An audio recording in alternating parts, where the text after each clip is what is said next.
Gale Force eSports wins the first game of HGC on the 2.0 patch, but it's a long way from the end of the series. We talked about maybe what battleground we would go to if B-Step wanted to choose battleground and try to stay away from some of the hot spots for Gale Force eSports. We'll soon find out if that's the case or if they still want to get first pick. They have generally favored first pick, but occasionally will step outside of that to try to get map pick. Yeah, the general consensus, it feels like for most North American teams, is the fact that they want that first pick, but B-Step here is going to be taking us to Dragonshire for game number 2. So opting for the map pick after that first loss and going to North America's new favorite, it seems like here, Dragonshire. Does 2.0 make anything on Dragonshire seem strange? Not really. None of the heroes or have, you know, especially some of the newer ones or any of the changes come into play really seem to affect the mechanic of Dragonshire or how the map itself functions and rotations. If Johanna for rotations, then Cassia. Yeah, you could Cassia. That's a good point. I just need Cassia, man. I'm ready. I want to cast my Cassia game. Every other region's gotten theirs. Soon. We'll figure it out. The fact that Tassadar made it all the way through the first ban is pretty crazy. Yeah. This is, we'll see if it does here, where wave clear is more important. Ariel's still banned out. More fear. I'm still holding that to be fear of the double support. That is what it seems like. I cannot think of a different reason. And a noob's still banned out here, but the bans were swapped. No, never mind, I lied. Yeah, Gale Force eSports. What do you think about the Anubarak ban that they've been prioritizing? Do you think it's a step toward the compositions that B-Step has been running? They have played a lot of Anubarak before, or is it something else?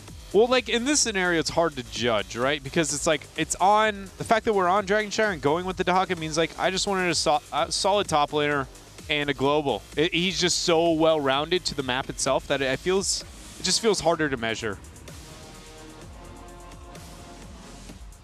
But, you know, I don't know. At least not yet. I feel like that's the biggest thing. Like, I can come in here all day talking about, like, well, when I look at 2.0, here's how I feel. But where everybody else lands is always, always very different. And then we always come back together as a unit, as one, and say, no, we think this is the way to play the video game. We are all HGC. We are all HGC. Falstad Malfurion, I said it the last draft, B-Step generally has not had the most success with Falstad so far in Part 2. They are 1 in 5 so far, so 1 and 4. 1 win, 4 losses. There you go. Greymane Murden, a Greymane. Again, Greymane for Gale Force. They have their top laner with Dahaka. Yeah, I really like. It seems like Gale Force has slowly risen up their priority of the Greymane. I really like that. Starting to make a bit more sense here for North America. On 2.0, what do we see for the ban now for B-Step though? Supports are still a hot topic, but with Malfurion picked up, it's always been a huge question mark. Even after we've had time in North America, what is the second best support, right? So it doesn't scream a support ban. But a warrior doesn't either, and there's no major backliner. This is a tough ban for B-Step. I think we might learn something here. How likely is it that Gale Force could get Abathur here? It's Dragonshire, so not as... It's possible. We've seen it a lot more in other parts of the world, especially Europe. Dragonshire, Abathur seems to be way too abundant. So it is possible. Kel'Thas is going to be the ban. Fear of the rotations, stacking with the Murden. It's kind of a generic ban, so nothing to be learned, sadly. I was really hoping to be Uther. That was what I wanted to see banned out. And Nazebo. So now, I gotta think about this. Does that Nazebo ban scream anything of 2.0? No, in fact, he was nerfed quite a lot with 2.0. Vile Infection takes 175 stacks instead of 150. Gargantuan had its health damage reduced. By a lot. Toads do more damage, but that's generally not your big damage dealer. You don't look at Nazebo and be like, oh, Toads, right? But Toad build is a thing. Superstition was nerfed too. In dark corners of the North American Hero League, Toad build is a thing and slowly just got changed and buffed. But no, yeah, it is, yeah, if anything, it would be nerfed, especially the guard changes, man. Guard got huge nerfs coming into it with its auto attack debuff. I think that's more of a remnant of an earlier age, an earlier time. Yeah, the Zebo has been a favorite on Dragonshire because you are more guaranteed to be able to get to that late game spike. Yeah, I agree with you. It feels very not so new patch focused. Variant in Leoric though for B-Step.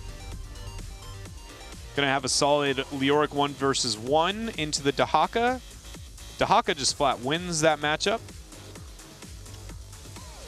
The reason mainly for it is just by the fact that Leoric is known to be able to trade through his wave clear. That was buffed 2-3 patches ago at this point.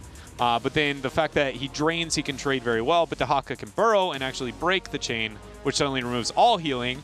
And Dahaka just wave clears infinite faster, especially post 7, which is why Dahaka pulls ahead into that matchup. There is a false stat though, so maybe if he can bait the burrow, then all of a sudden false stat shows up, picks available.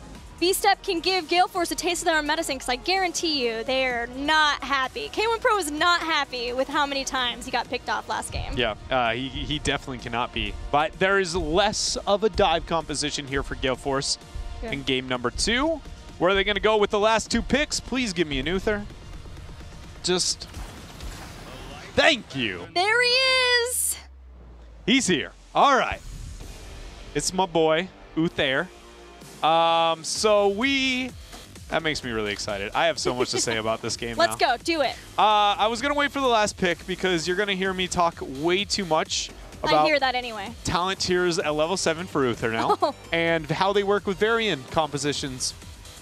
Mainly just because Varian's known as like the, well, I just CC all day. And he goes, well, what if I just give you so much armor that nobody could die through this period? Right? It's a soft counter to Varian. You're talking about Guardian of Ancient Kings, a new talent that if you heal, you give everybody the most absurd amount of armor instead of the 25 that you normally get with Devotion. And with the level 1 talent, if it's completed, you can upgrade that to be for an absurd amount of time. And 3 seconds instead of 2. You just make everybody the most tanky thing in the world.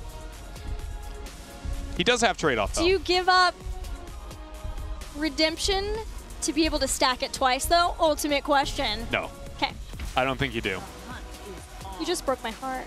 Ooh, and there's the Lunara. The hunt is on! Lunara versus Uther. It's back! We're just full circle here. I'm so excited. It has been a while since we talked about, well, why do you pick Lunara here? And it's like, well, because the Uther. Splintered Spear, his face, split the damage, make him not be able to heal everybody up, and slowly make them resent picking an Uther in the first place. That was the first time Uther fell out of the meta, was after Lunara, based off that strategy. Yes, Lunara, Uther has such long cooldowns between his abilities, his 2 heals. Although they are very bursty heals, it's just such a long cooldown that Lunara can keep throwing poison after poison, maybe even getting Thornwood Vine here. We've seen a lot of Leaping Strike. I'd say for B-Step, it's about 50-50 what we see from iDream when he plays Lunara, but if he just wants to make sure that everyone is poisoned until the end of time, maybe even doing that. There's some poisons available for Gale Force eSports if they want to get Corruption, though, so maybe wanting to do the same, but Malfurion is far better at healing up that poison. Yeah, just by far the best. Was when we originally talked about this matchup, still is the best. And Uther still has his major problems. He has got a lot of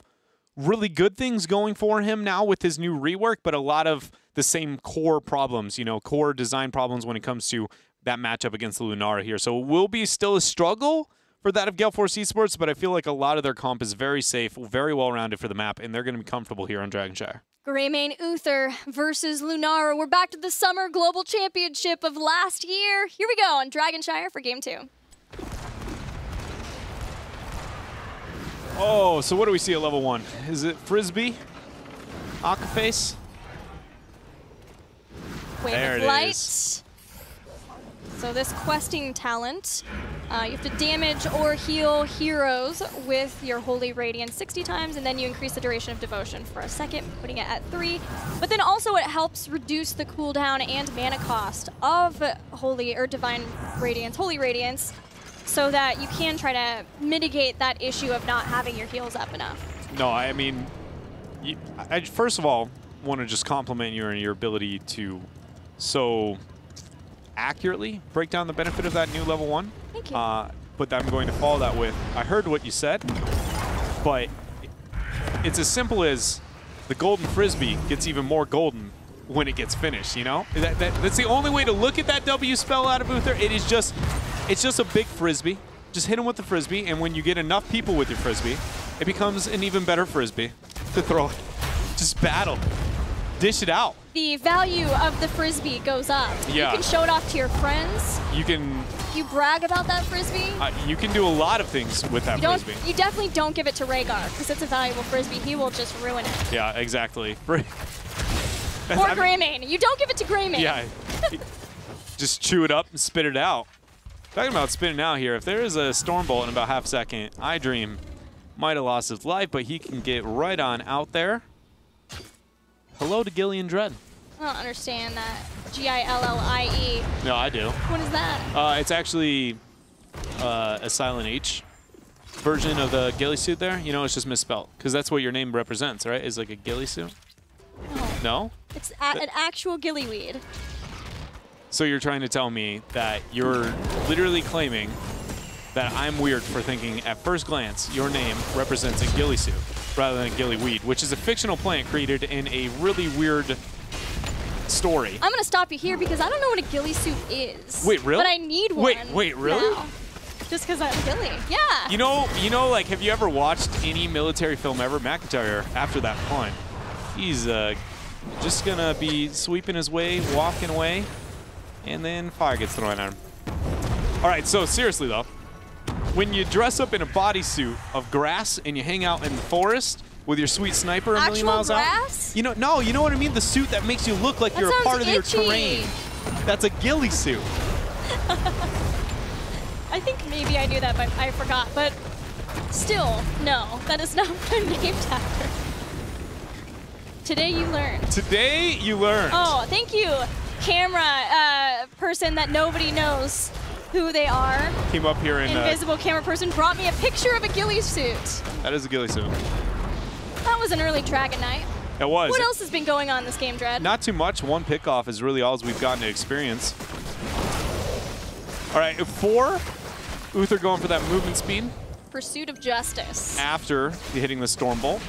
What that does from new to old Uther, even when Uther was at the top of the meta, is he's way better at now risking his positioning to make sure he goes out, gets a storm or a stun, and doesn't always force him to die, but it actually can work even better at suiciding, which I know that seems crazy, but if you are playing competitive Uther, you've got to know when dying is better than staying alive, and allowing you to commit even faster to those kills can bait your opponent into killing you even better. This right here so far is what I've liked the most as well when it comes to Uther builds on the rework for 2.0. Even just helping you get into a better position to body block after you've stunned. Everything about that level 4. His level 4s do feel a bit unimpactful. Oh. Equinox waiting in the wakes. Great walk out. Throws in a Wraith walk back in behind minions to stop the Stormbolt. It's a sad day, but this dominance here that Gale Force has up into this top lane is going to set B-Step even farther behind in this match. Now almost rounding a level and a half lead.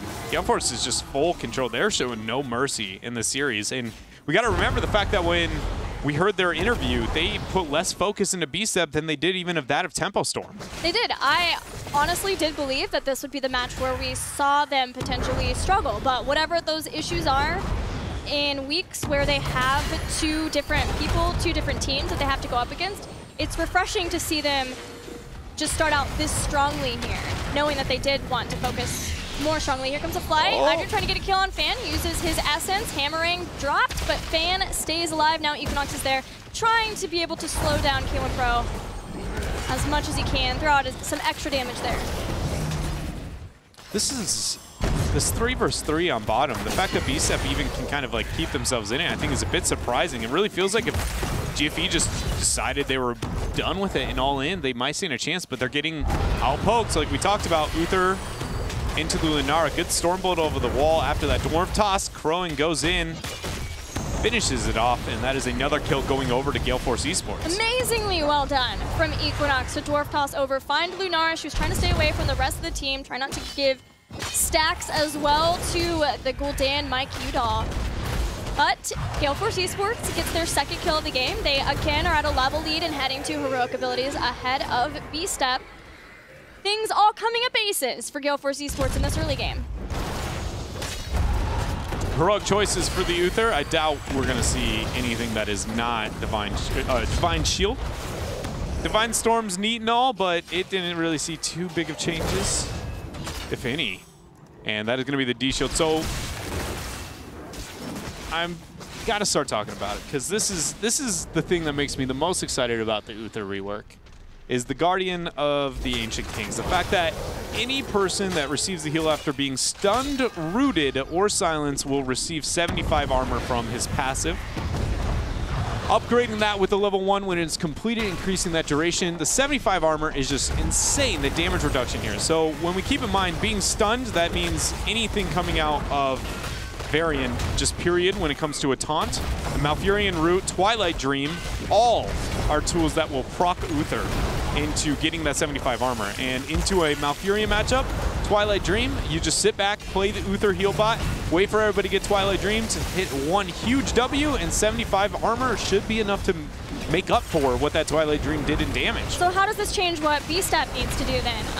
They've caught people in roots. Obviously, they're going to have to be able to root and hold someone down to kill them. I was wondering if maybe we would see any adjustments for heroic abilities for either of those heroes, but it looks like no, they're going to maintain the norm. The only change, possibly Pendulum Blast for Falstad. I saw this when L5 also picked a Judgment versus a Lucio, but that is not so much what's happening here so far. Here goes the first taunt on Mighty Gust. Dwarf toss onto the point. They're going to try and take this 4 versus 3. Keep in mind, Horrify splits APM right in. There's going to be the Drag, a second kill, takes out Lunara too. Gale Force eSports controlling all of these fights. They tried. B-Step tried with the Gust to push everyone off the point, but it wasn't far enough away. They're just not even giving them a moment of hope, really, here. Gale Force is just cutthroat on Dragonshire here as they're going to move in towards this mid-fort.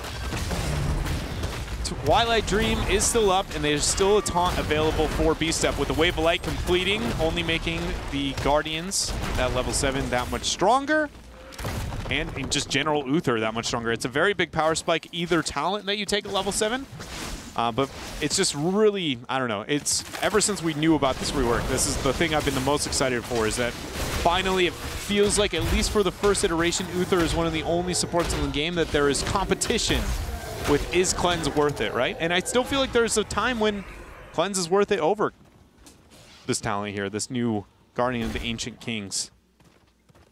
Yeah, Hand of Protection does have a longer cooldown, but does also come with a cooldown reduction, so Uther potentially can even have a lesser cooldown if he is able to be in on action and reducing that. I like seeing that we have both Cursed Bullet and Go for the Throat played by Gale Force eSports. They had Go for the Throat with the dive comp last game. Now they have Cursed Bullet. Trying to chunk down. It does do extra 5% of a hero's health damage now. That was one of the buffs from one of the latest patches that we do have here in HGC. Gale Force eSports claim another fort, taking out top, looking at getting another Dragon Knight. B-Step once again finds themselves a talent tier down, but they have found Fan. They have found him. Can they get the damage out with the Twilight Dream? They sure have it. Adaptation was used during that, so we've got another 90 seconds for that to come back online. But Gale Force managed to pick up the DK in the downtime. What can they make happen with it here is going to be the question, as they have 20 seconds still without Dahaka. It's going to be a keep front wall, it looks like, up on mid, but can they pressure any damage on another keep wall afterwards? Because this is still a 9-minute DK. We have to keep in mind that, like, considering the timestamp of the game that we're at, Gale Force has accelerated and opened the map so fast that they are, you know, talent tiers way earlier than we would normally see.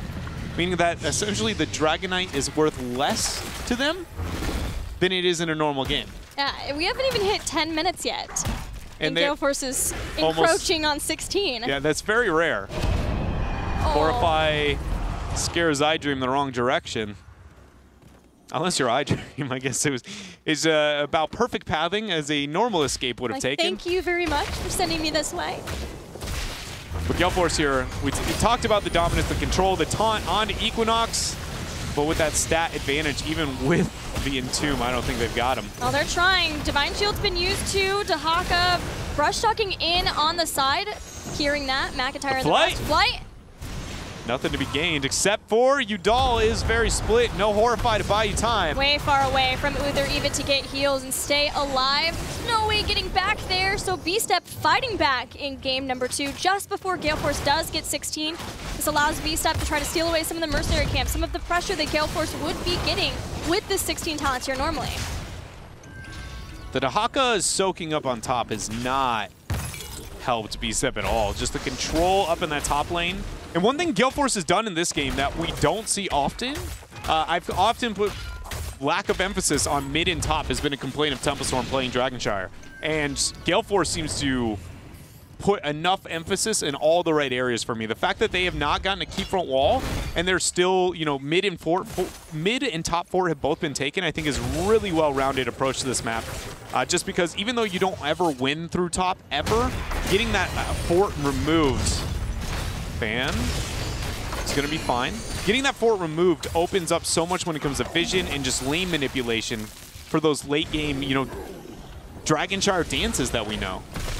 Those roots were ultra important to B-Step being able to retreat. Gale Force eSports was trying to keep B-Step there, so maybe they could get a fight, force B-Step to fight them before they had 16 of their own. Well met. Continuing on with our Uther talk now, is like a mini Shrink Ray. It's 25% reduction instead of the 50 that was before. And then Benediction still looks to be the standard. Fan once again caught. Entomb being used. He's burrowed. Can't tunneling claws out through them. They have a few more seconds to try to get this kill, and they do. B-Step again getting a kill on Dahaka. The dinosaurs have not had a good time in this series. They're heading toward extinction. Yeah, they very much, you know, they need to steer away from the crazy meteor thing flying down to the ground. They, man, it is crazy the fact that they've been able to get that pressure onto the Hakas, and that it's not the only time. The fact that we saw Gale Force being the ones to kind of do that in the last series is really strange. Maybe more focus and adaptation to the global play that has become more dominant here in North America. Taunt going on to Equinox. Good zoning route coming out from APM. Perfectly timed Wraith Walk means K1 Pro is going to be out of here. As Mikey Doll falls very, very low from a nice flank coming out from iDream. It's going to be pressure on this bottom shrine. It should be a free Dragon Knight as long as iDream flies. Equinox wants to stop this. He gets rooted. So far, has not really dropped too far at all. Now Dahaka's back up to the top. Gale Force eSports bought the exact amount of time that they needed without losing a single member. B-Step will have to wait for another day to get a Dragon Knight. Well met at 13 on the Uther build that you were talking about before. Is one that I would put more in the situational department. Just the fact that you can reduce the target's movement speed and damage for 25 is pretty neat, but I do think in the proper situations, you may still need some of his other 13 talents. But we'll see if everybody agrees on that. You know, like K1 Pro going down, but the fact that, like every other Uther I guess we've seen so far, that is one that I'm not totally sold on. It might be the 13 for North America, but I don't think it will be... I don't know what will be, I guess, is what I'm trying to say. But the fluctuation in 13 exists way more than every other talent tier from new Uther. Well, he has Spell Shield there too, and Blessed Champion, which is the increased heals if you're basic attacking after you use Holy Light. So which of those are, you just think it's situational? I think all three really kind of have their own route right now. Good route. Oh, iDream's gonna get caught. Horrify hits Varian, but Gust throws away the rest of Gale Force eSports. It's Equinox who is caught with the rest of the team, but he is the tanky Muradin who's able to walk away. But at least for B-Step, the whole time McIntyre's been wailing away on the structures in bottom lane, trying to open up potential to get a keep later on and trying to get experience back for his team. Yeah, they just want to open up any part of the map. All the force still stand for Gale Force eSports. As Equinox comes down for the flank. Hawk face. As the Hammer of Justice. Members of B-Step are here, but they still do not have the fall set, and they're down behind the experience race here. And that's something they've been trying so desperately to be able to catch up on, but never quite there. A lot of it comes down to, you know, the only picks they've managed to get is onto Dahaka, really isolated into the side lanes, and they're yet to even hold their own And what felt like a 5 versus 5 skirmish. Now iDream's caught. He dodged Stormbolt. Equinox jumping in. He is not making it out of here. Drag over the wall. Fan gets a kill on Falstad. This is furthering that experience advantage for Gale Force. B-Step would love to have a full team fight, but losing McIntyre there is rough. Yeah, and Gale Force now... Or iDream, sorry. With that 40-second timer, man, they cannot lose K1 Pro here. Dodged all the CC, so he's going to be fine. But with 20 talents here advantage, pressure on the map going in favor of Gale Force in the next Dragonite phase, they're going to have a lot of breathing room due to this pressure. It's, wow, beautiful. Entomb, nobody could force anything, though. Too. He's so healthy, even with all of the poisons that McIntyre has. Yeah, Stormwood Mine, using it on cooldown to poison Gale Force. They at least will save the keep. And that was needed, but the fact that they weren't able to capitalize on that insane Entomb in the isolation just hurts so bad. The fact that because you're never going to get one like that. With down a talent tier like that, perfectly isolating the prime kill target. It's just everybody a little bit too far away. One of those freak situations B-Step did not expect. And they're going to be down now over this next Dragonite phase. Gale Force has the pressure on bottom. They do not have the pressure on top, but that's where their global stands, so they are in all the right positioning. 20 is almost online for B-Step. We know they'll be able to get Spectral Leech. Maybe that will help with the damage. Trying to take someone out from Gale Force. Epic Mount will help a lot for Falstad too. There is not Apex Predator for Dahaka, instead favoring team fights. He's got Essence Claws. Liaric's just been patiently hanging out up on the top lane, trying to wait for Dahaka to leave or at least move up to the shrine. And he is not giving him any time of day, actually moving down towards the bottom half of the map and just getting that side soak. Gale Force is trying to pressure out this bottom keep slowly but surely, and Dahaka look towards that side soak and abuse that global because they control the bottom shrine. It's convenient for them to ship out the Dahaka. Calf. Thank you. I thought for a moment he might check that shrub without throwing. The only way to free scout for... Gale Force was baiting that too. Yeah. Showing off in the mid. Like, oh, B-Step's gonna go for a pincer attack here. We'll catch them. No such luck. So Gale Force is gonna get more pressure out. Dahaka's capturing up on top. B-Step is going to bottom. But this is a huge win for Gale Force eSports based on the fact that they now have Dahaka up on top with Knights and no fort being there. They can pressure out 1 to 2 waves, nope on out towards bottom and try and take the fight there. Or if they have control over both, they can just flat out push through mid. Either way, this is exactly what you want late game for Gale Force eSports. The only thing is Dahaka may be caught here. Falstad and Leoric are around. Lunara's starting to move up too to at least help clear these out. Leo can sit on the point for a while, but bottom is controlled by Gale Force eSports, and that's where a mercenary push is starting to do a lot. Drag, Hammer of Justice follow. He has 1, 2. APM's there. Oh, beautiful Horrify at the end of that. Gale Force eSports timing it out to take out Varian for 60 seconds. Making sure that he was not going to get that third parry and survive, even dropping the spray, as that is the new B-Step. Gale Force eSports moving up, catching K1 Pro, drops the Entomb. He's merely just going to be buying time, though. Dahaka's making his rotation back up towards top, so for the first time in a long while, Gale Force looks like they are going to be able to pick themselves up a Dragonite. The bottom keep falling so low, and at 19 minutes into the game, it very much could be GG here. As B-Step doesn't have much left in him. They have Gust, and outside of that, not too good of defensive tools. Twilight Dream's still pretty neat. Leo's going to be back very soon. Varian 15 seconds out still. iDream slowing this down, and that punt does slow down Equinox from rotating down to the bottom lane. Varian has 10 seconds until he's back. McIntyre has been throwing out all the poisons he can, trying to whittle down the health bars of Gale Force eSports enough, but the Dragonite is still standing strong. A lot of damage there coming out from McIntyre, but K1 Pro has already fallen. The Curse Bullet was used. Gust is going to drop after the taunt. on to Crone. So split is the decision-making of Gale Force eSports as they are not even through the shields yet. Shielding has been removed. 5% on core. Twilight Dream lands on top of 3. Gale Force is moving back away from the core as its core is now 88%. Well, but Malfurion just got taken out from the front line of Gale Force, and they are ready to re-engage McIntyre, trying to hit the back line. Top pulling Akaface away from McIntyre so that he can try to get the kill.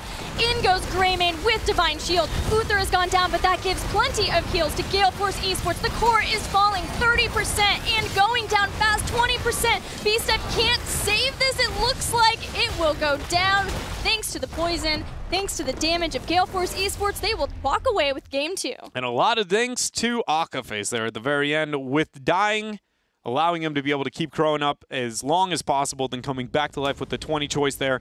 Proper use of Uther, something we haven't seen in a long while, so something to note. You always want to be taking the core whenever you're going for that end race on an Uther, but clean game once again coming out from Gale Force eSports. Yeah, one thing maybe is that Dahaka got picked a few times, but similarly we have seen that situation in game 1 happen to B-Step, and it looked like Gale Force were willing to make the adjustment of having him be just 1 lane away and soaking from the 4-man in the late game so that they didn't lose him for a long time, and then be okay with just making sure they had 1 shrine and not focusing on trying to sneak the Dragon Knight. They played very patiently with that. Yeah, and that's something Dragonshire kind of forces. I really like Gale Force's approach to Dragonshire. It just, they open up all parts of the map. They worry about everything, getting pressure at the proper amount of times. I still feel like at times maybe a little passive with the level 20 fights and when they have the advantage when they don't. But overall, I would even put their approach and focus towards mid and top above tempo. I really, really like what they've done on the map so far. Well, we're going to head into a commercial break. When we return, we'll have game 3. See you then.